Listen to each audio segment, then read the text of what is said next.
আপনি দোকানের মালিক, ভালো কথা। মালিকের জায়গায় থাকবেন। আপনি দোকানে কি লেগে আইছেন, আর আইছেন ভালো কথা। আপনি আকাম কি লেগে করছেন? হ্যাঁ, এইখানে যে ভালো ভালো পাঞ্জাবি ছিল, টি শার্ট ছিল, শার্ট ছিল, এগুলোর আপনি কম দামে কি লেগে পাচ্ছেন? কি লেগা? হ্যাঁ, কতক্ষণে কি লেগা? হ্যাঁ, আপনার জায়গায় যদি আমি থাকতাম তাহলে এত খুনের কচু গাছের লগে জুল্লা টক্কা দিয়ে যাইতাম। আপনি আমার চোখের সামনেতে যান, মাথা মতা গরম আছে, নাইলে কিন্তু দেখবেন আপনি আছেন দোকান নাই, দোকান আছে আমি নাই, বুঝছেন? যান। মালিকগিরি ফুড়াইতেছে, মালিক বেশরম। আসসালামু আলাইকুম। ওয়ালাইকুম আসসালাম। ভাইয়া মনে হয় কেনাকাটা করার জন্য আসছেন না? না না ভাই, কেনাকাটা করে ফেলাইছি, এই যে ওয়াশরুম থেকে একটু বেরোইলাম। ও আচ্ছা ভাইয়া, আমার এখানে খুব ভালো ভালো পাঞ্জাবি আছে, আপনি চাইলে দেখতে পারেন। এই তো রোমান মনে হয় একটা কাস্টমার পেয়ে গেছে।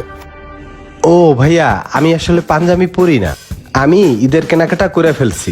ঠিক আছে, একটু ব্যস্ত আছি, হ্যাঁ গেলাম। ভাই একটু শুনবেন? আপনার চেহারাটা দেখে মনে হচ্ছে আপনার দাদা আপনাকে অনেক ভালোবাসতো ভাই।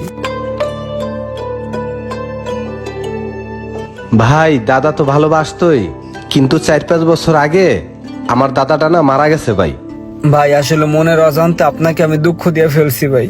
ভাই একটা জিনিস মন থেকে ফিল করেন, ঈদের দিন সকালবেলা টুপিটা মাথায়, পাঞ্জাবিটা গায়ে, নামাজটা পইরা আপনি আপনার আত্মীয় স্বজনের সাথে কোলাকুলি করলেন, তারপরে হাঁটতে হাঁটতে আপনার দাদার কবরের কাছে গেলেন, টুপিটা মাথায়, পাঞ্জাবিটা গায়ে, দাঁড়িয়ে আপনার দাদার কবরটা জিয়ারত করলেন, আপনার দাদার জন্য আপনি একটু দোয়া করলেন।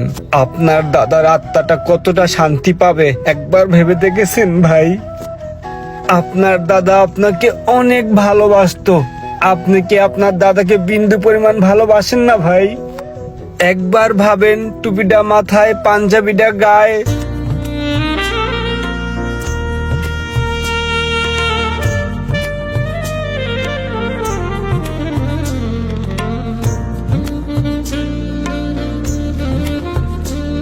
ভাই আপনার এখানে ভালো পাঞ্জাবি আছে?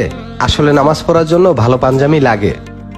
ভালো পাঞ্জাবি আছে ভাই, আসেন আপনাকে দেখাই। দেখলে মোশাররফ, কথায় আছে না, দুধ দেয়া গরুর লাথি খেতে আপত্তি নেই। রোমান হচ্ছে আমার দুধ দেয়া গরু। ও কিন্তু খুব ভালো ভালো কথা বলেছে, ঈদের নামাজের কথা বলেছে, কবর জিয়ারতের কথা বলেছে, ভালো ভালো কথা বলে কাস্টমারের মন জয় করেছে। ও কিন্তু যাই করুক, কাস্টমার পটাক যাই করুক, ও কিন্তু কখনো কারোর সাথে 2 নাম্বারই করে না। আর এই কারণেই আমার এই বিবার বিডির দোকান থেকে ওকে কখনো বার করি না। একটা কথা কি জানেন, আপনার মনের প্রশান্তি ঠিক তখনই পাবেন যখন আপনি মানুষকে গিফট করবেন, মানুষকে আপনি দিতে পারবেন। ভাই এই পাঞ্জাবিটা অনেক সুন্দর আছে, এই পাঞ্জাবিটা আপনার আব্বুকে খুব ভালো মানাইবো। এই পাঞ্জাবিটা আপনার আব্বুকে নিয়ে দিবেন ভাই, তাহলে আপনার মনে প্রশান্তি আসবে। এই পাঞ্জাবিটা আপনার ভাইকে দিবেন, আপনার ছোট ভাই পাঞ্জাবিটা গিফট পেয়ে অনেক খুশি হবে, আর সেইটা দেখে আপনার মনে প্রশান্তি আসবে। টাকা পয়সায় সুখ নাই ভাই, সুখ হলো গিফটে।